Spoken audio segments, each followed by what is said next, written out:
Well, hello, Viva Albertos. We've got the writing team here from the website. I'm Jason Hill, or JP Hill on the site. Along with, from my left, I don't know how it'll be on your screen, we got Scooter Simon. Heather's here as well with her puppy companions. Gabe, and today, the title of today's episode will be Gabe and his Miles Mikolas mustache. So welcome, Gabe. And Blake, not with the mustache, but with the goatee thing going on. So I don't know where, Heather, your facial hair is, but I missed the memo on facial hair. I would have done something. I shaved freshly this morning. It is great to be back with you. We haven't done a podcast for a while. That's my fault, as I've been recovering from COVID and kind of watching the season sort of come to a close. But here we are with the Cardinals having clinched the division championship in the NL Central and finished up their season series with the Brewers. And now they've got 6 games left for the end of the season with the Pirates. And as far as I'm concerned, guys, the season isn't over, but we could start really thinking about, what this season means and what we've seen. And I guess I'll just kind of throw it to you guys and let you take the floor. The 2022 Cardinals division winners, what has this season meant to you? What have you liked? What have you enjoyed? What have you watched? What is this team? Yeah. I mean, I think for me, speaking probably for a lot of Cardinals fans, it's just been the last year of Albert and Yachty and potentially Adam Wainwright. Like, I was thinking back as I watched Pujols hit 700. I'm like, I think he debuted in 2001, and I was born in 1999. So like, he's literally been like the guy for my entire life. So it's weird watching him at 700, knowing this is like the last time I'm gonna be able to watch him, as the last few games remaining here and then the playoffs, because he's always just been a constant there, and kind of the same thing for Yachty too. So it's been fun. I think this has been one of the more fun teams in recent memory. Yeah. It's so weird for me to think that you kind of grew up with Pujols, but like you didn't see the beginning. I'm sure you guys, Heather and Gabe, I don't know how old you would have been in 2021 or 2001, but I was in grad school. So I was like following Pujols as a Peoria Chief and then with Memphis a little bit. Not that I knew what he was going to become or anything, but I mean, I was reading minor league box scores when Blake was in diapers. So I've seen everything Pujols has done. But what about you guys? We were 8, I believe, right? Yeah, perfect Pujols watching age. Yeah. I believe, 8. Pretty much remember his whole run, so just old enough to where you don't remember how it began, but I do kind of remember. But I would say this season is, I want a championship for them to go out on. But at the same time, I'm thinking winning the championship after the great season we've had feels kind of greedy. Like, you don't usually have regular seasons. It's fun. Yeah. It's great. And I'm almost content with whatever happens in the playoffs, honestly. But I do want a championship for them all to go out with a win. So I'm torn between those two thoughts. Yeah, this season was everything I could have hoped for and more. The only thing I really want, like, Wainwright's had a few postseason moments, but I would really like for him to have like another really big postseason moment, to just because I think he wants that for himself too. Yeah. So I just want that for him and Yachty to have like their postseason moment together again for the last time. I think that would be really sweet. And then maybe an Albert Pujols home run or 2 or 3 or 4, just little things like that. Yeah. I know Wainwright's had good starts, but as a starting pitcher, the postseason start I remember most from him is when he gave up like 6 against the Nationals and the Cardinals came back in Game 5. I know I think he had a good start against Pittsburgh, a really good start. Yeah. But that's the start that sticks. So I wouldn't mind if a better start came to mind first thing whenever I thought of a Wainwright postseason start. He also has one of the starts against the Red Sox in 2013, I think, where the ball fell right between him and Yachty, and there's like a GIF or whatever of it, where they're just like, and I would like to have something to replace that, a better GIF. Yeah. Now, because I hadn't thought about this now, and as I said before we started, my brain's still in a fog. Was Wainwright hurt in 2011? Yep. Yeah, That's right. Yeah. And then of course 2006 he was a reliever. The moment I still think of with Wainwright is the classic moment, striking out Beltran. Yeah. That's And true. I forget some of about that. yeah, and some of those moments were just as a closer in the postseason were pretty incredible. But I mean that's not even that's not even his role. It's not even what he's going to be famous for as a closer. He's a starter, and yeah, he's had great starts. But I'm kind of like you. I'd like to see him have that sort of last final great start that pushes him to a series win. And yeah, I mean obviously I'd like to see a championship. Um, I think for me with this season, I'm not going to say it was sort of hard to get into. I don't mean that at all because it was a really special season. But I went into the season with relatively low expectations of Molina and Pujols. Like it was nice to have them around, but I didn't really have high expectations. And I don't know about you guys. I mean, call me a doubter or whatever, but I had no expectation of Pujols getting to 700. Yeah. Until he started basically about mid-July, maybe early August. And I was like, wait a second, if he keeps on like this, and I think Ollie kind of figured out how to use him best. And I just, and I kind of wrote about this earlier. It just sort of seems like Pujols has that greatness gene, that whatever that is, that rises to these moments. And at age whatever he is, 40, 42, whatever, he found that again and just, really, push beyond any kind of reasonable expectation from any reasonable fan or projection. And that ended up being just an absolute, delight to watch. I wasn't watching when he hit 700. I picked it up a few minutes later, but that kind of makes the season. That, and then Goldschmidt with the Triple Crown run for a little while, and Arenado playing some of the best third baseball we've seen since Scott Rowland, arguably better. And some of the young players. I mean, this was a really special season. Yeah, it was, especially as you were just talking about 700. Like that obviously is the moment that sticks out for me. But I remember thinking, like, as he was coming up to it at the beginning of the season, I thought he had no chance. I thought he'd be like 695 maybe, but not 700. And then he gets up to like 697, 698. And I'm thinking, well, that 700th one could be kind of tough because you're going to sit at 699 and then you're just going to be thinking about like this next pitch could be the 700th and maybe you're just trying to pull it too much or you pop up or whatever. Yeah. And then it lasts like 3 pitches. Yeah. Like right. It's just insane. And like that's just Pujols. And I mean, I think I remember seeing something about Aaron Judge saying when he just hit 61 that like the number 61 kind of weighed on him for a little bit. And there was like a big gap between his 60th and 61st. And like that's quite a mental hurdle for a hitter to clear. But for Pujols, it was like nothing for him. It was just insane to me.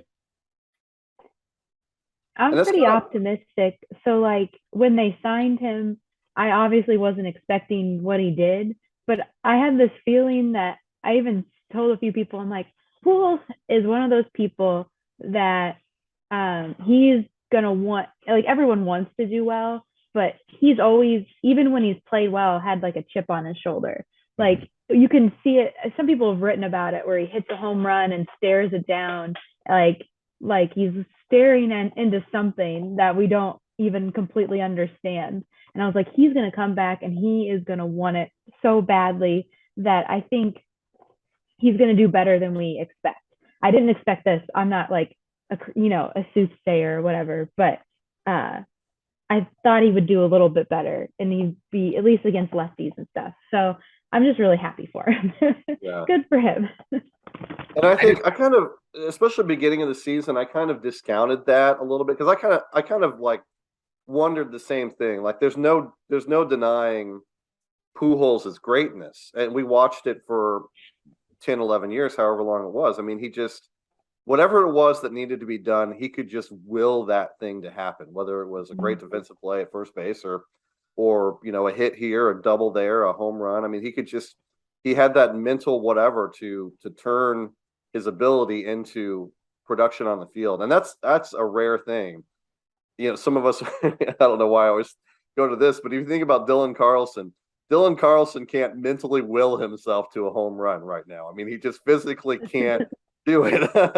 And you would think with Pujols, with his skills declining and kind of what we saw in Anaheim, that yeah, he might mentally want to do it, but the skills weren't there. But it seems like what we've seen this season is that he just sort of said, "Yeah, this is going to happen," and he made it happen. And we don't, Right. we don't see that very often. That's Michael Jordan, Tiger Woods kind of stuff, and just unbelievable to watch. Absolutely unbelievable to watch.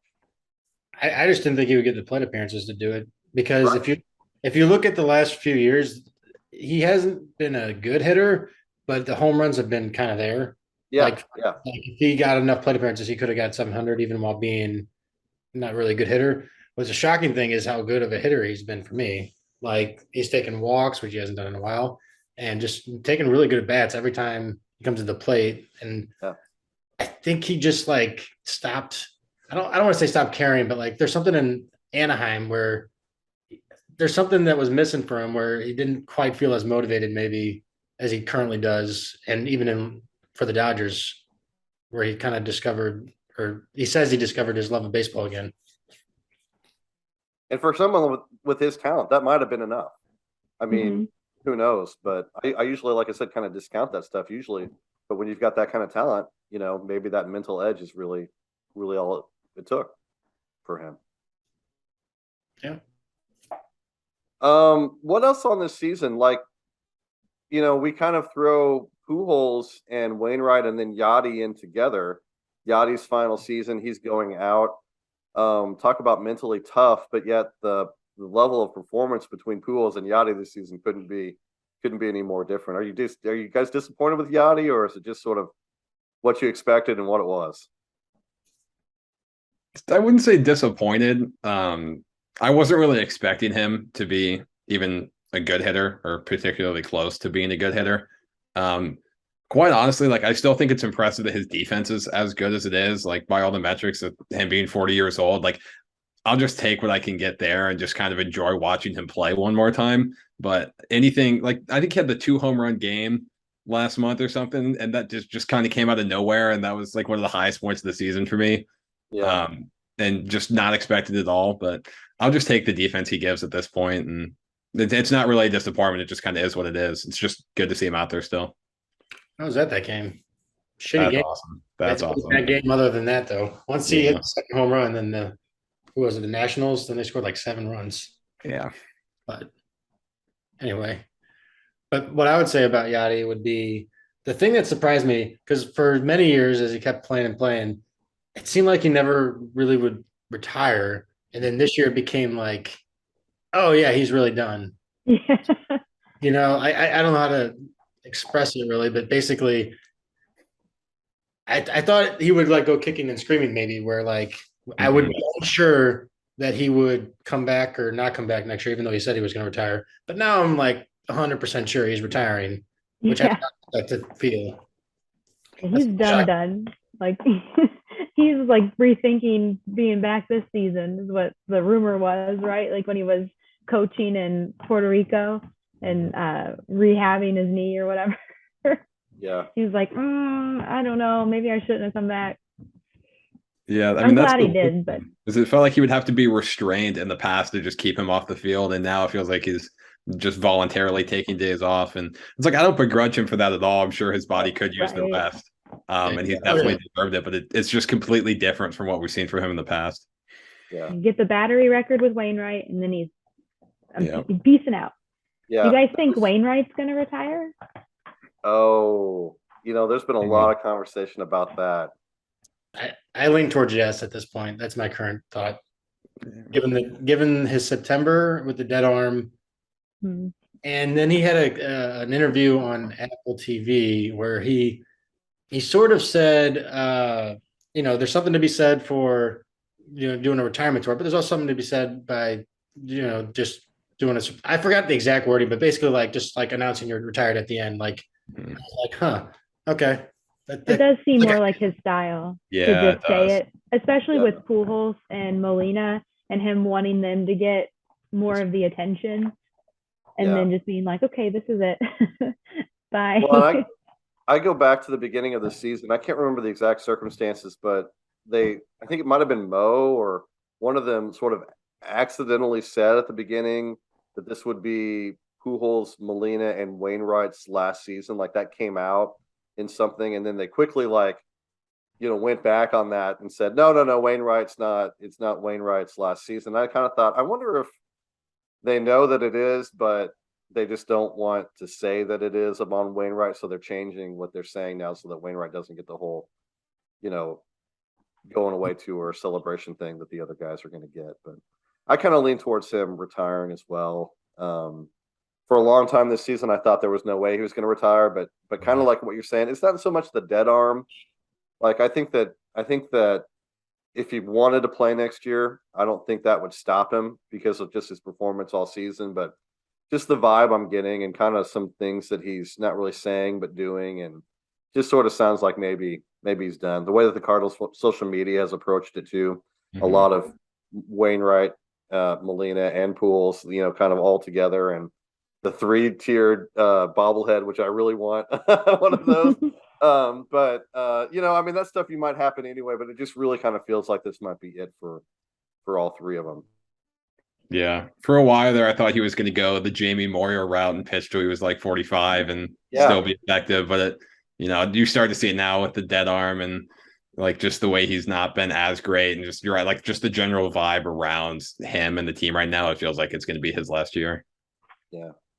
Have you guys thought about this? I mean, we can talk about it in the offseason. It's going to be weird to have Cardinals baseball without Wainwright and Molina, and to a lesser extent, we've had this for a while now, but Pujols too. I mean, that's going to be weird. Like Blake, you don't even know. No, I literally don't know what that's like. Yeah. Especially Yachty, because he played almost every day. Yeah. I mean, he was injured a few times, so you kind of got used to it, but that's going to be weird. I don't think it hasn't like hit in for me, like, because I can't wrap my head around it yet. Like my brain is not accepting it. So when we get to next year, then I'll probably really be like, oh, wow, this is really weird. Yeah. So we'll see. Like, who are these new guys? Who are you people? It will help that, Goldschmidt and Arenado, are around, and it'd be nice to have someone like that on the pitching staff. Although, Mikolas, kind of, stepping into that role a little bit this season, but it's just going to feel different. It's going to be Arenado's team, Goldschmidt's team, and then up to the kids to kind of make their way, whether it's Jordan Walker or Mason Wynn or Tink Hintz or something like that in the next few years. It's going to have to be some new names step in. It's going to be interesting, but I don't want to jump to. I'm tempted to jump right there to the offseason stuff because that's kind of the thing that I, really enjoy is the offseason transactions. We're gonna have all offseason to talk about that. 6 games remaining, 6 games against the Pirates. I expect them to win a number of those without even trying. But if you guys had goals or what you want to see from the Cardinals over the next 6 games, what do you guys want to see from them? Obviously, sort of in preparation for the postseason, but what are you going to be looking for and what do you want to see? I think one of the things I'm going to want to see is how I want to see them give like Juan Yepes a ton of playing time. And if they're seriously considering Ben DeLuzio for a roster spot, run him out there and just kind of see what these guys can do and just get I mean, they're not going to put up that many numbers, but as many data points as you can get to kind of figure out who you want on that roster and who you don't, I think is going to be helpful. Yeah. So I want to kind of see the young guys play a little bit and still keep the regulars sharp, but get the finishing touches in on that roster. Yeah, I kind of similar. I'm looking for from the regulars though, 2 in particular. On Sunday, I'm really, really hoping Adam Wainwright looks like Adam Wainwright again. And then I'll be like, okay, I'm comfortable with him pitching in the playoffs. I just need one start. Yeah. One start looks like Adam Wainwright instead of him throwing like 30 pitches in the first inning. And the second thing is I really hope Dylan Carlson looks like he can, like, I don't know about drive the ball, but like just looks like he's capable of hitting right-handed pitching because by the numbers, the difference between him against right-handed pitching and left-handed pitching is basically just BABIP. Yeah. So there's no reason to think he shouldn't be about the same. However, if he does poorly, I'm pretty sure we're going to have to see Corey Dickerson in the playoffs. That's just, I don't want to see that. And, And if he does well, if he can go on like a 6-game streak where he's going to make it hard to sit him, he might play over Dickerson, and then it'll be what Dickerson or Carlson, and who would be the starting outfield in the playoffs? Is O'Neill going to make it back? We don't know, do we? Don't know the answer to that question. Yeah. Hmm. Yeah. Well, So that'll be. you have to go. Well, because I agree with you strongly, Gabe, is that no matter what you think about these platoon matchups, not that he's spectacular, but in the playoffs, you've got to have Dylan Carlson's glove in center field, unless you're going to start Deluzio, which I don't know why they would do that. Yeah. Yeah. So Carlson has to be in center, which means he has to be hitting right-handed pitching at least a little bit. And then you'd think Newbar with his walk rate, regardless of how he's hitting, he's got to be in there. There's your two. And then that third spot is really up for debate. And I think kind of what you were saying, Blake, is that who's hitting? How are the young guys doing? I don't know that I'd want Yepez out there in left field. Yeah. Because his glove is just that bad. Brendan Donovan could be a fun option, but his glove has been not great in the outfield either. He's actually been a lot better in the infield. So right, and then you would have, what are you going to do at second? You can't play, you can't play DeYoung at short and move Edmund to second. Yeah, and they've kind of decided that Nolan Gorman's done for the season. I've got thoughts on a lot of that, but we can go into that here in a minute. But it just seems like you're going to end up having Dickerson there. Yeah, I mean, I am not objecting to his place in the roster. He doesn't. Yeah. If you need contact against right-handed pitching for some reason, then yeah, he should pinch hit or whatever. But if he's taking 4 plate appearances a game, I just feel like we're in a little bit of trouble. Especially right now today, and we got 6 more games. But right now today, would you take Dickerson over Burleson or vice versa as a starter through the whole postseason against righties? Oh, I think I take my chances with Burleson because I feel like I'm not a big fan of the swing happy, doesn't walk. Best case scenario, we're getting a single approach, whereas at least Burleson, I feel like maybe he'll get a double or a homer or something. And his AAA numbers are unmistakable. So maybe just at some point he figures it out, Major League pitching, and goes on a run. I just don't think the upside with Dickerson is that great. What do you think, Blake? Yeah, I agree.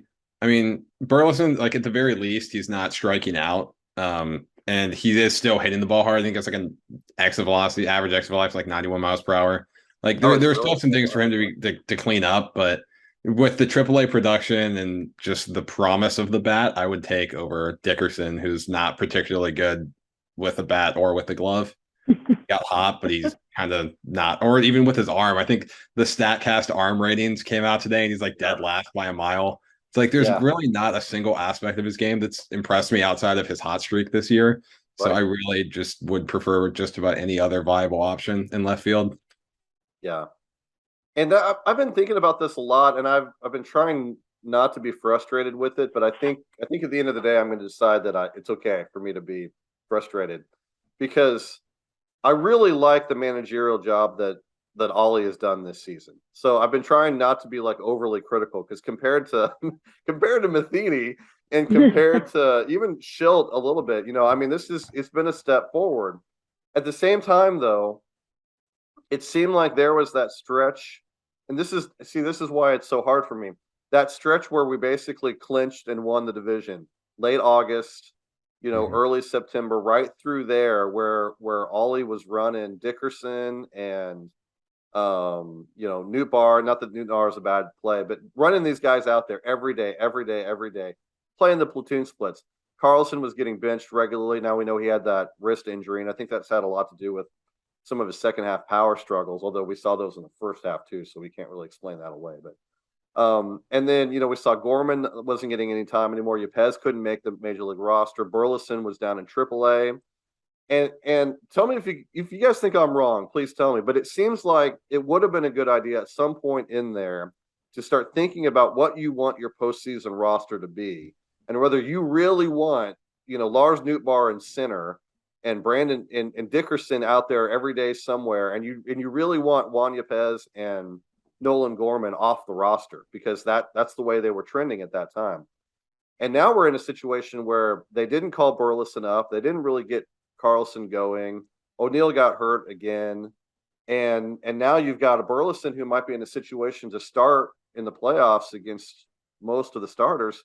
And how many plate appearances does he have? Does he even have 50 yet? Probably not, an unproven player, or you've got to go with Dickerson, who has real problems at the plate. So I just think you could have prepared the roster a little bit better for what they're going to look like in the postseason, getting your talent on the field and letting your talent do what needs to be done instead of relying on a hot bat or a platoon bat, because you're just never going to convince me that Dickerson is talented. You're not, he can get hot, but he's not talented. And at the end of the day, you need talent out there. I won't blame him for Burleson though, because that was up to the front office because they were waiting for it was, but it wasn't. Like if they wanted to use him like they are now, they should have called him up a month ago. Well, yeah, no, I don't disagree with that. I feel like their behavior with Burleson was very strange because when they called him up, Yepez was also killing it in AAA, and I was just like, you've been avoiding using the 40-man on him all year, and now you do it when you have a similar player who was also mashing. That was just a weird with the same platoon splits. If you think about it too, because they've treated Yepez like he should have a normal right-handed platoon split, but he doesn't. He's reversed and has been for a while. Yeah. Yeah, it was weird. They waited way too long on Burleson, I thought. Like, it felt like for a time there, they might have just been keeping him down and just letting him rake AAA pitching to potentially use him as trade bait. Instead of bringing him up and then letting him struggle and then perhaps his trade value goes down. But like that obviously wasn't the case. So like if that wasn't the case, why did he not come up earlier? It was just kind of a weird decision. It felt like he was ready a month or two before they called him up. I mean, I just assumed it was a 40-man roster thing. Yeah. But then they called him up, but then it clearly wasn't that either. Wasn't that? Yeah. Right. So like what was it? We need Skyrick for this. I don't think he would be able to answer that either. Yeah, he probably wouldn't. Yeah. Anyway, just to kind of finish that thought, because I just can't help myself and just got to put that exclamation point on there, is that it seems like now they're in a situation where they've clinched the division. They ran the hot hands. They clinched the division. But now they don't really know what their outfield is. And, I mean, they've got 6 days to figure it out. But, I mean, the only, sure thing out there right now is that Nootbaar is going to start. And he shouldn't even start against lefties. I mean, I don't want to see him out there against lefties. His platoon splits are just as bad as everyone else's. So, but at least the infield's pretty well set and the offense is set. What about the rotation? Well, what in the world are they going to do with the starting rotation in this? Let's just start with the wild card series. 3 games. Who are we going to see? You got to think you see Quintana at some point. I think Derek Gold or Jeff Jones or somebody reported today that Quintana is going to make one more start, and they would supposedly put him in line for game 2 of the series, I think. Yeah. So I think we can expect to see him and probably Michaelis. But after that, I don't really know. It depends on who the opponent is, right? Yeah. So if we're facing the Brewers. You got to have Quintana and Montgomery in there. They have been terrible against left-handed pitching this year. Mm-hmm. Yeah, right. And that means you got to also have, Wainwright's not in there. I mean, I don't know. I can't see them doing that. That's the problem. Can't be. So I'm really wondering what they're going to do, because Wainwright clearly looks like the 4th man here, and I just don't know if Flaherty looks good. Then I just don't know what they're going to do with Wainwright if he doesn't have a really good start on Sunday, because I feel like you're in an awkward position where he shouldn't really start in the wild card series for sure. Yeah, if it's against the Brewers, and I just feel like they're going to feel obligated to do it just because it's Adam Wainwright. Once you get to NLCS, I don't mind it as much, because Flaherty's been okay, but not like somebody who I am more like, you know what I mean? Like, he's not like as good as Quintana and Montgomery for most of the second half, and Michaelis had been. So yeah, I'm just worried what they're going to do with Wainwright if he does, especially if he doesn't have a good start on Sunday. That's why I really want to see a good start on Sunday. That way, so is he starting Sunday? They said I don't think that's for sure. Okay. But probably. Because I thought they talked about maybe trying to get him some rest, and he needs some rest. Well, he was. I think his original spot in the rotation was Friday. Oh, So okay. So I that's think what they're a doing. couple extra days rest, and they're probably going to start him in the last home game of this year, Yeah. especially his last season. Hmm. And yeah, I really, really want to see a good start from him. And then I don't care. Yeah.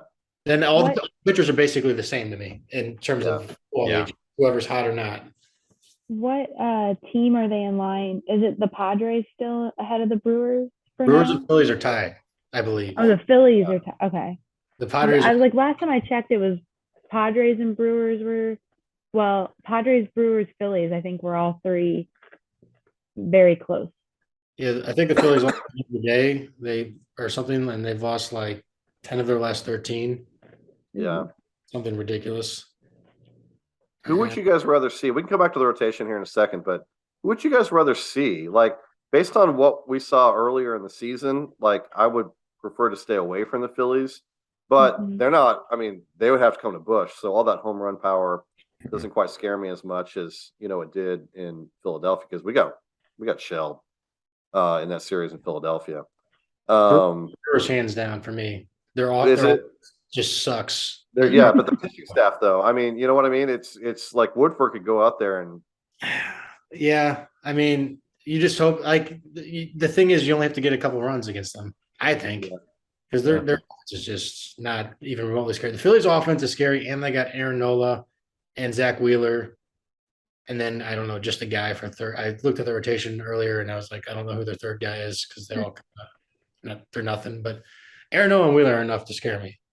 Yeah. As much as I agree with Gabe too. I'd rather have the Brewers because I'm not scared of that offense, and they're coming to Bush. And then if we can just throw lefties against them all day, like I think that pretty much neutralizes them. And I mean, games aren't played on paper, but that feels like the best matchup. And then just like with the Padres, it feels like they have a lot of talent, but they're also the Padres, and teams or things just never seem to come together as well as they should for them. So like that part of it makes me just not really care who we play, but also I would prefer not to see Juan Soto get hot in the playoffs and or like Josh Bell or whoever they traded for like Brandon Drury too, like a bunch of guys they reinforced at the deadline. So I feel like they're a more dangerous team. Yeah. So is this a best 2 of 3, this wild card? So it might not even matter who the third pitcher is. Yeah, it might. That's right. That would be ideal, right? Then they don't have to decide. Well, and I think too with the Wainwright thing and Flaherty, like I would in Montgomery as well, potentially, like you're looking at throwing the kitchen sink in that game 3, so so you could, if it's the Brewers, for example, starting with Montgomery in game 3. That's what I would have wanted originally when Montgomery was hot too, was going with him in game 3. I assume Wainwright would be game 2 then, but Quintana stepping in, that's great. But throw Montgomery, see what happens, and then maybe going from Montgomery to Flaherty is a pretty significant jump with the strikeout stuff from Flaherty. So you could use him in the middle innings a little bit as long as he has his control, and then see from there. But if you could just go Montgomery, Flaherty, Gallegos, Helsley, I'd feel pretty good about their chances in that game 3. I don't see the Brewers having a whole lot of success against that that setup. So yeah, because I was thinking if it's the Brewers, you could throw the 2 lefties, try to just win it in 2 games, and then just everything you got on the third game. Everyone just out there, but I think this is where also having Zach Thompson and Steven Matz in the bullpen will be big too, because both those guys can go multiple innings. So I forget about Steven Matz. I guess he's back. I think I saw that. I'm like, I forgot that they signed him. Yeah, I mean, we'll talk about this next week. Depends on who they go, but I could really see Mikolas to Matz in game 1 as that bridge to the closing, tandem, and then Quintana just going as deep as he can. Quintana, Thompson, and then whoever else you've got. You could really maximize those lefties in the bullpen without having to dig into like Romero and. Well, I guess that would really be as deep as you'd want to go anyway, because you do like using Mats and you like using. I mean, in theory, Sorry. Go ahead. I was going to say, in theory, the only righties you would have to use in that series would be Michaelis, Gallegos, Helsley. You Yeah. could use lefties the entire rest of the time, theoretically. And feel pretty good about it too. I mean, not like it's poor pitching. It would be quality stuff. It wouldn't be, TJ McFarland out there. So Yeah. Hey, never say never. He's still in the organization. That's true. Oh, poor TJ Yeah. McFarland. Yeah. Poor Who knows, TJ backing McFarland, up poor might be that too. Dickerson. Yeah. All right, so that's the rotation. That's kind of the lineup. I assume no big changes on the rest of the lineup. I mean, you're not going to bench Arenado for the series, or Edmonds got to play short. If we look at postseason expectations, let's kind of wind this up with that. Considering how fun and interesting this regular season is, but then also where this team is, I'm expecting at least 93, 94, 95 wins at the end. It's a pretty high number for the Cardinals. And considering all the history and things that they've done and chased, 2 MVP candidates, 700 home runs, Wainwright, Molina, what would be a successful conclusion to the season, and what would be a disappointing conclusion to the season? Like, how far do they have to get to make this worth remembering? It's hard to tell with this new playoff format. For me, anyway, I don't really know what to expect from it. I think they should definitely make the NLDS. I think that's what it's still called. Yeah. Get out of the wild card. I think they should definitely at least get into the NLDS. But then from there, if they have to play, who would they play? The Dodgers? Probably. Well, in the NLDS? Mets or Braves, whoever wins the NL East is where they would have to go. They would have 3. And, 3 at their. Which those are still some good teams. So if they lost to either of either the Dodgers, Mets, Braves, I feel like that is a respectable way to go out. Just try your best, guys. I would say that nothing would really make this not a memorable season, no matter what happens in the playoffs. It would be disappointing if they went out in the first round, just like all this, and then just to leave at the first round. That's about it for me. I don't think they need to make the NLCS or the World Series or win it all, or that'd be great. But they don't need to do that to make it a success. I think just especially if we face the Brewers, just win that round. It's a success for me. Anything else is extra. Yeah, I'm with Gabe on this one. I almost want to pass because I just feel way too emotionally connected to this team.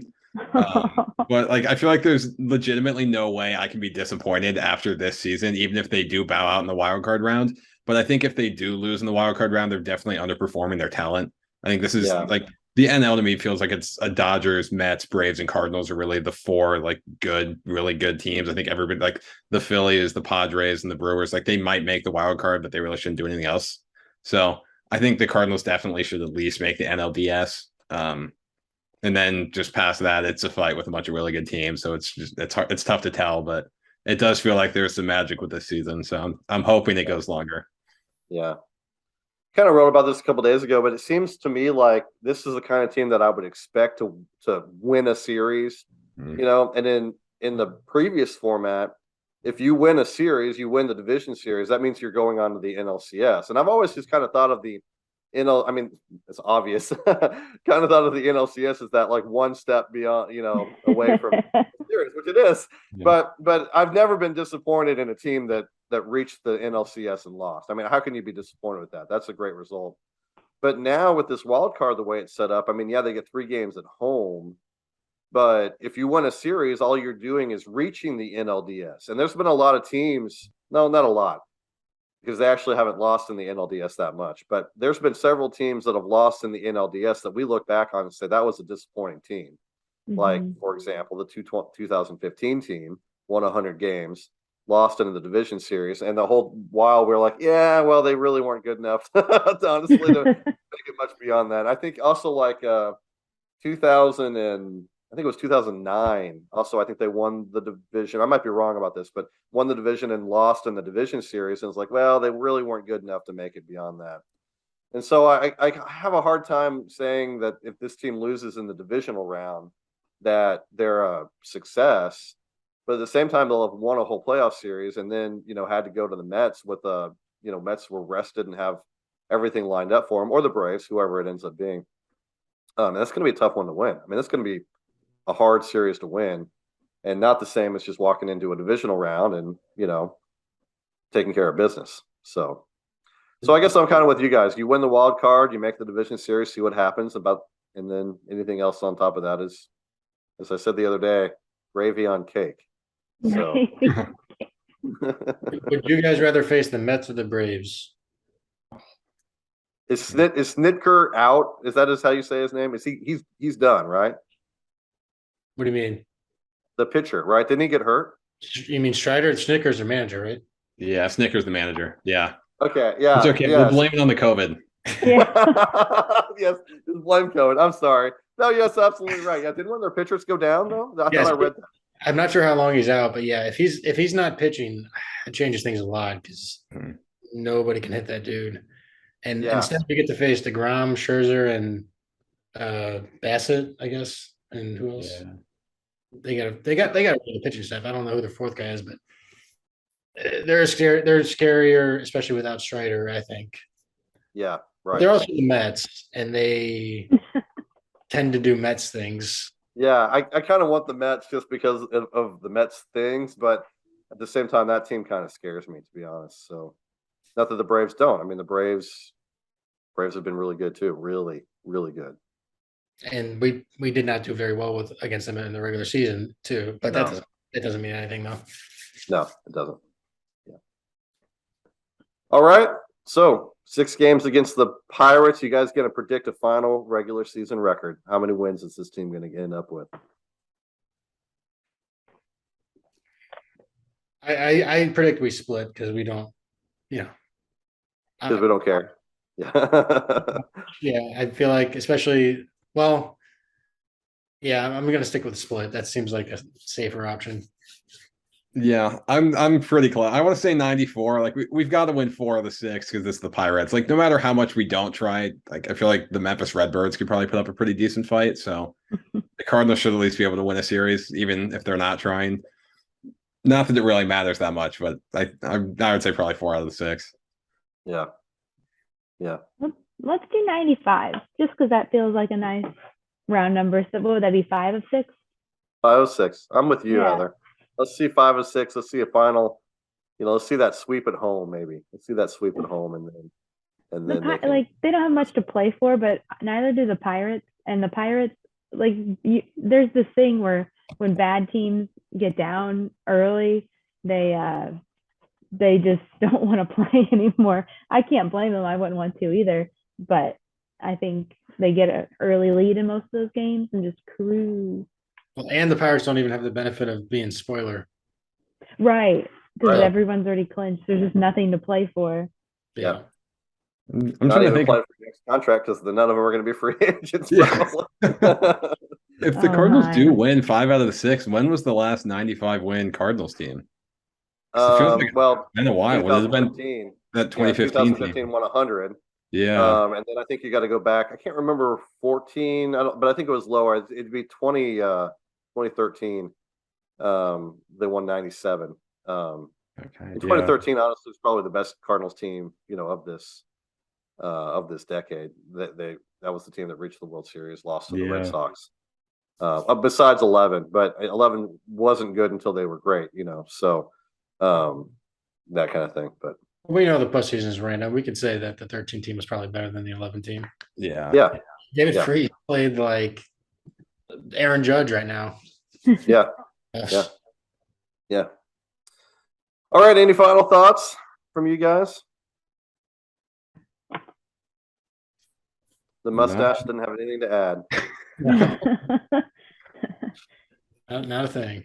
I thought that if I let my mouthy dog out, he wouldn't bark as much and be less intrusive, which in my defense, he did not bark, No barking. but he was all up in the screen the whole time.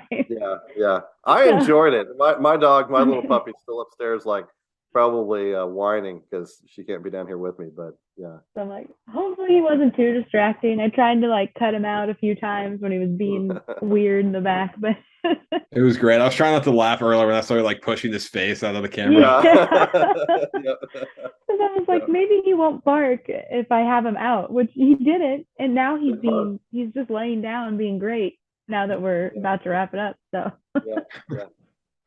Awesome. Well, hey, we will be we'll have articles all week as normal.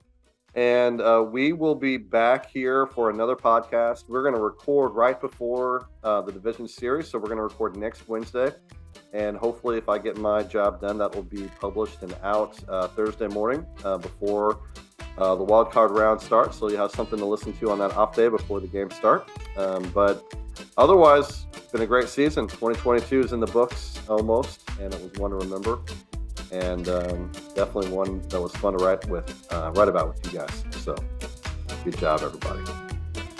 All right. Well, for Gabe and Blake and Heather, I'm Jason. It is good to see you guys, and have a very good day, Viva Alberto. Good to see you all, and we'll see you again next time.